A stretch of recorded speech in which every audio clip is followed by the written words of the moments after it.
ఇప్పుడు మనం ఇంటర్వ్యూ చేస్తున్నాం. కొంతసేపటికి హెడేక్ వస్తుందో తెలీదు, జలుబు చేస్తుందో తెలీదు. మనుషులమే కదా! రోబోట్స్‌వి కాదు కదా! కాదు ఇందాక కదా! మనం అనుకున్నట్లు. అంతే. సో, ఎప్పుడు ఏ ప్రాబ్లమ్ వస్తుందో ఎవరికీ తెలీదు.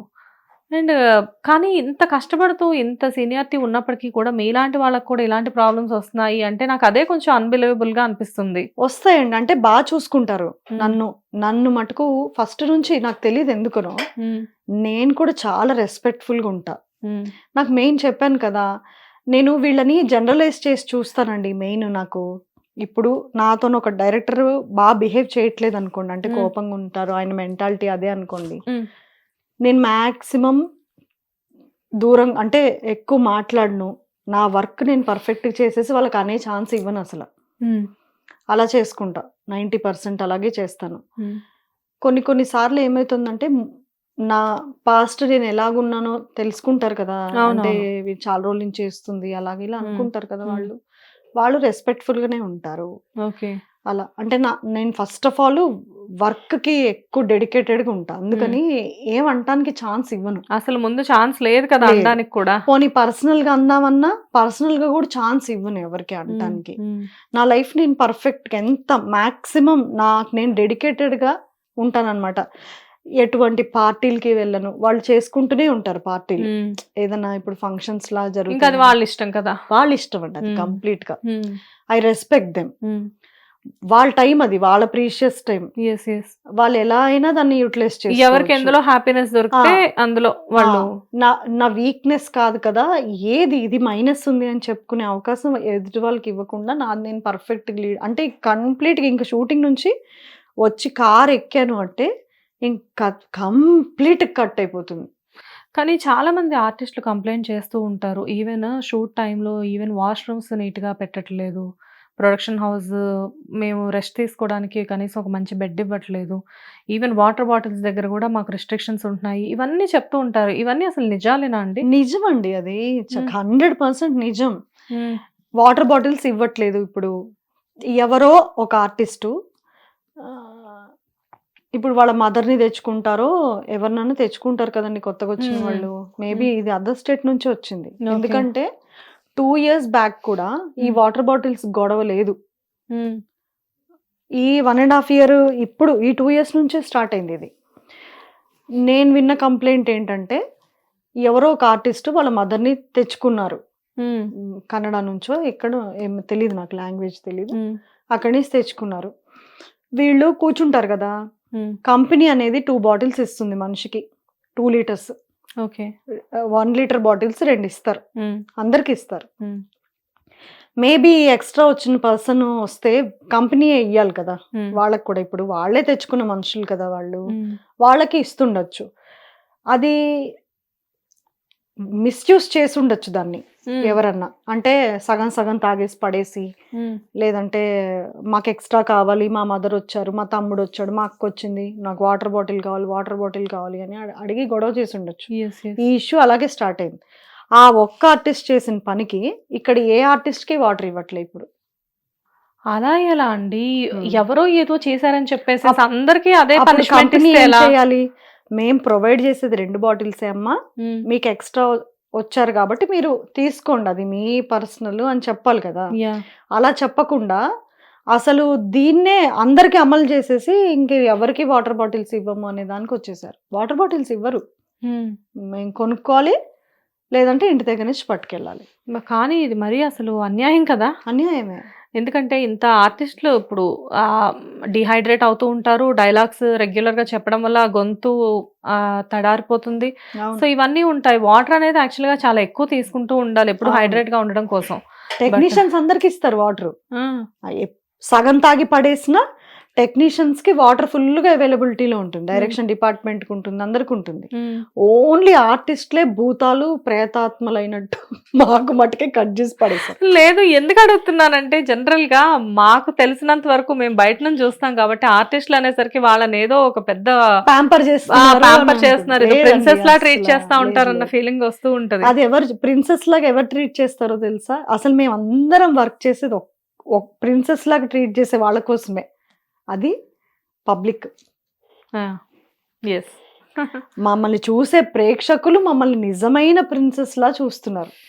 వాళ్ళు the end of the day ఈ మెప్పు కోసమే హ్మ్. ఈ ఇదంతా భరించేది గూడా. యెస్.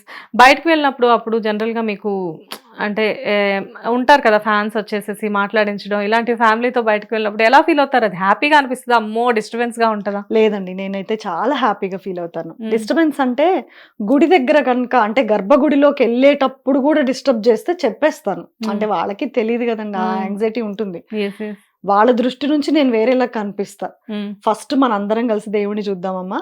నేను బయటకొచ్చి వెయిట్ చేస్తా మీ గడప దగ్గర. అప్పుడు రండి అని చెప్తా. హ్మ్. పొలైట్‌గా చెప్పేస్తా. ఓకే. ఓకే. ఎందుకంటే వాళ్ళు లేనిది మేము లేం కదండీ అదే అసల. కదండీ! ఆ!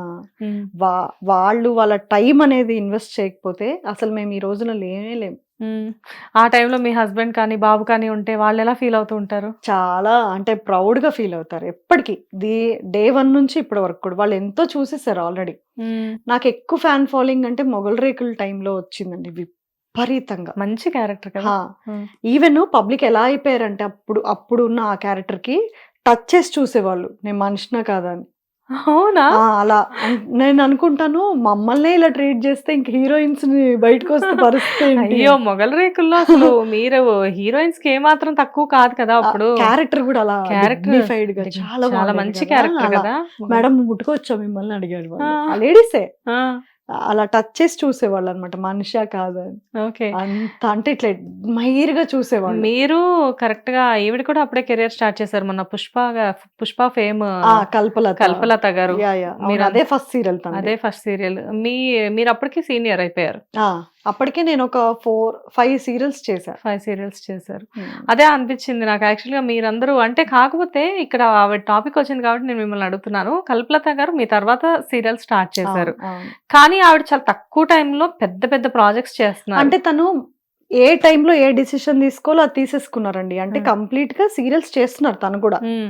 ఫిల్మ్‌కెళ్ళే ముందర.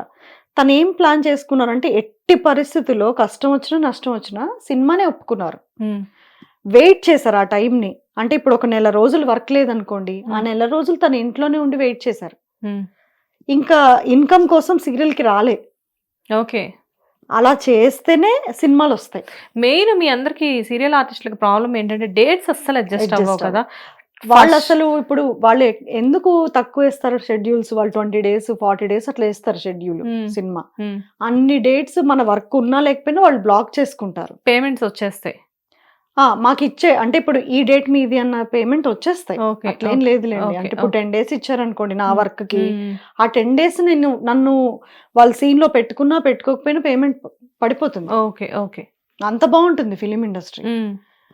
తనేం చేశారంటే అట్లాగా కంప్లీట్‌గా సీరియల్ అనేది ఒప్పుకోకుండా హ్మ్. ఆ టైమ్‌ని ఇన్వెస్ట్ చేసేసారింక. అంటే హ్మ్. నేను ఇంక సీరియల్ వైపు రాను అని డిసైడ్ అయిపోయి సినిమాలకెళ్ళిపోయారు. యెస్. ఇప్పుడు చూస్తే ఎలా అనిపిస్తది మీతో పాటు వర్క్ చేసిన కో ఆర్టిస్ట్ అన్నీ పెద్ద ప్రౌడే కదండీ! 'బాహుబలి', 'పుష్ప'. తను కూడా చాలా కష్టపడి పైకొచ్చిన మనిషి. ఆ! ఇద్దరు ఆడపిల్లలు. ఎంత హ్మ్. కష్టం రైజ్ చేసుకోవడం. అందులో తనప్పుడు సింగిల్‌గా హ్యాండిల్ చేస్తున్నారు ఫ్యామిలీని. హ్మ్. పిల్లల్ని హాస్టల్‌లో పెట్టాలి. ఆ ఫీజులకి ఇంత డెడ్‌లైన్ అని ఉంటుంది. హ్మ్. అవి కట్టడానికి కానీ తను చాలా కష్టపడ్డారు తను. యెస్. అంత యెస్. ఈజీగా వచ్చిన సక్సెస్ కాదండి ఎవరిది గూడా. హ్మ్. బయట చూసే వాళ్ళకేంటంటే ఏముందిలే ఏదో లక్కీగా వీళ్ళకి ఆఫర్ వచ్చేసింది, చేసేసారు, సక్సెస్ అయ్యారు అనుకుంటారు కానీ, అసలు ఆ లక్ వీళ్ళని తాకడానికి, ఆ లక్ అవును. అనే దగ్గరికి వీళ్ళు వెళ్ళడానికి, ఆ మధ్యలో ఎంత పెద్ద లైన్ క్రాస్ నాకు అవ్వాలి తెలిసి అనేది. ఇప్పటికి కూడా కష్టపడుతూనే ఉంటారు తను కూడా. ఆ! అంటే సక్సెస్ వచ్చే దాన్ని హ్యాండిల్ చేయడం గూడా కష్టమే కదా! అంతే కదా! ఇప్పుడు ఎలాంటి సినిమాలు ఒప్పుకోవాలో తెలీదు. హ్మ్. అన్నీ ఒప్పేసుకోలేరు. ఫ్యామిలీ ప్రయారిటీ ఎక్కువ. ఆవిడకి రీసెంట్‌గా నేను మాట్లాడితే, మా అత్తగారికి బాలేదండి. భద్రాచలం వచ్చాను. ఇక్కడ కొంచెం టైం పడతది నాకు అని చెప్పేసంటే, హ్మ్. ఒక పక్కన మూవీస్ మేనేజ్ చేస్తూ, ఒక పక్కన ఫ్యామిలీని కదా! మేనేజ్ చేస్తూ ఎలా అసలు అనిపించింది. అంతే. ఇప్పుడు షూట్ అయిపోయంగానే మేమేమి అలా ప్రిన్సెస్ లాగా ఉండము. హ్మ్. అది చూసే ప్రేక్షకులకి ఇటు నా ఇండస్ట్రీ వాళ్ళు కూడా అర్థం చేసుకోవాలి ఆ విషయాన్ని. హ్మ్. ఏంటంటే నా డ్యూటీస్ అంటూ కొన్నుంటాయి. హ్మ్. మదర్‌ని, వైఫ్‌ని, నా పేరెంట్స్‌కి డాటర్‌ని, ఇన్‌లాస్‌కి ఒక కోడల్ని, హ్మ్. నాకంటూ అటు సైడ్ ఒక ఫ్యామిలీ ఉంటుంది. వాళ్ళకి ప్రియారిటీ ఇస్తూ ఉండాలి. ఇటు ఫ్యామిలీని మెయింటైన్ చేసుకోవాలి. బాబు స్టడీస్ పట్టించుకోవాలి. వాడి ఫుడ్ పట్టించుకోవాలి. హస్బెండ్ చూసుకోవాలి. ఇన్ని చూసుకుంటూ ఉండాలి కదా! హ్మ్. ఇదంతా కామనే. ఎవ్రి లేడీ దాంట్లోంచి ఎళ్ళాల్సిందే. ఇవి కూడా మాకు కామన్ ఉంటాయని అర్థం చేసుకోవాలి వాళ్ళు. మేమేమి ఇంటికి వెళ్ళిపోగానే హాయిగా వాళ్ళు ఏం చూస్తారంటే మమ్మల్ని, మాకు అసిస్టెంట్ ఉంటాడు కదండి, వాళ్ళు మమ్మల్ని ఒక బాటిల్ కూడా పట్టుకొని ఇవ్వరు. ఎందుకంటే మేము పేమెంట్స్ కూడా అట్లా ఇస్తాము. ఓ వాటర్ బాటిల్ ఇస్తే ఆ వాటర్ బాటిల్ బరువు మాత్రమే 1 నిమిషం పట్టుకొని ఇచ్చేస్తాం. ఎందుకంటే ఈ సీన్ లో ఇంతసేపు నించొని అరిచి డైలాగులు చెప్పి ఎక్స్ప్రెషన్స్ ఇచ్చి ఎంతైనా స్ట్రెస్ ఉంటుంది షూటింగ్ లో. అందుకని ఎంత పేమెంట్ అంటే అంత పేమెంట్ పెట్టి చక్కగా మంచిగా వర్క్ చేసే ఒక అసిస్టెంట్ ని పెట్టుకుంటాం. వాళ్ళు మమ్మల్ని ఒక దేవతల్లా ట్రీట్ చేస్తుంటారు వీళ్ళ కళ్ళ ముందర. లైఫ్ స్టైల్ ఇదేనేమో. ఇట్లా గడప బయట పెట్టామంటే చాలా గొడుగు వచ్చేస్తుంది, ఫ్యాన్ వచ్చేస్తుంది.